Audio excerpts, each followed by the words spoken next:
باب الاخلاص و احضار النیه. اول باب چې دی په بیان د اخلاص کې دی او په حضور د نیت کې دی فی جمیع الاعمال، په ټولو اعمالو کې، والاقوال او همدارنګې په اقوالو کې. اقوال معنی یعنی خبرې، اقوال جمع د قول له قول وی وینا او خبرې ته. والاحوال البارزه والخفیه، هغه حالات چې کوم ښکاره دي او کوم سوي پټ وي، نو د هغې په باره کې درته دا خبرې ذکر کړي. ځکه هر عمل صالح چې سړی کوي که نه، نو اولی باید پکې مقصد د الله رضا وي، اخلاص پکې وي.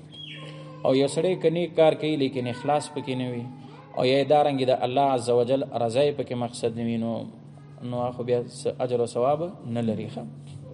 دې وجې نه د حدیثو کتابونو چې شروع کېږي که نه، اکثریتو کې اول دغه حدیث چې وروستو درته راځي که نه، نو دا حدیث دوی ذکر کوي. او دا په دې خاطر باندې چې هم هغه مدرس هغه باید دا دې ته متوجه وي چې زه دا کومې خبرې کوم، نو باید زما په دې کې مقصد څه شی وي، الله رضا وي، او اخلاص ځان کې څه وي پیدا کې. نو او په اخلاص سره سبق اوم وي او زده هم کې. نو په دې خاطر باندې اکثره محدثین کرام هغوی دغه اول دغه حدیث راوړي مخکې.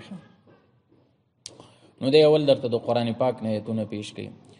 الله فرمای وما امروا، امر نو کړی شوی دوی ته الا لیعبدوا الله، مگر دې دپاره چې دوی بندګي وکړي د الله تعالی، مخلصین له الدین، په دې حال کې چې خالص کوونکي الله لره د دین، حنفاء میلان کوونکي د ټولو دینونو نه دین د اسلام ته، ویقیموا الصلاة او پابندي کوي دوی د لمونځ، ویؤتوا الزکاة زکات ورکوي، وذالک دین القیم، او دغه دین دی مستقیم، دغه ملت دی مستقیم چې دا زکات ورکوي.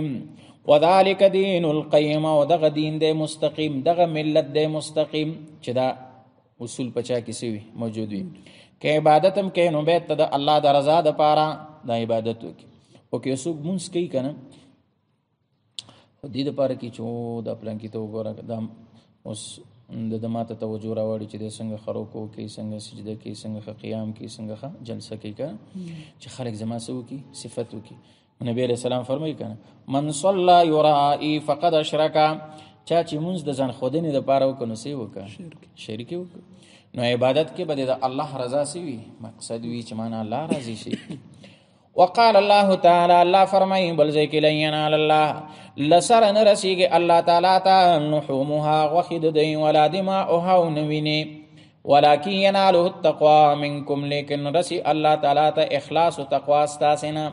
و یو سړی د زر دانې غویان چې پسه دې حلال که، یو چرګ دې حلال که، او یو چرګ دې چاته مثلا ورک، خو مقصد دې پکې د الله رضا او اخلاص، نو هغه زرو غویانونه په دې کې اجر څه دی، ډېر. اوس قرباني کوي خلک، لیکن چې اخلاص پکې نه وي نو د قصابۍ سره څه نشته، فرق نشته. الله فرمایي بل ځای کې قل، تو ورته وایې پیغمبران، ان تخفو کپټوئ تاسې ما هغه شی نه فی صدورکم چې په زړونو ستاسو کې دي، سینو کې، او تبدوه یې ښکاره کوئ، علمه الله، دغه علم چا سره دی، الله سره دی. اوس ته چې یو عمل کوې که نه، نو که په ظاهره ستا یو شی دغه وي، لیکن باطن خو دی الله ته څه دی معلوم دی. الله فرمایي ان الله لا یخفى علیه شیء فی الارض ولا فی السماء، الله نه یو شی پټ نه دی، نه په ځمکه کې نه په اسمان کې.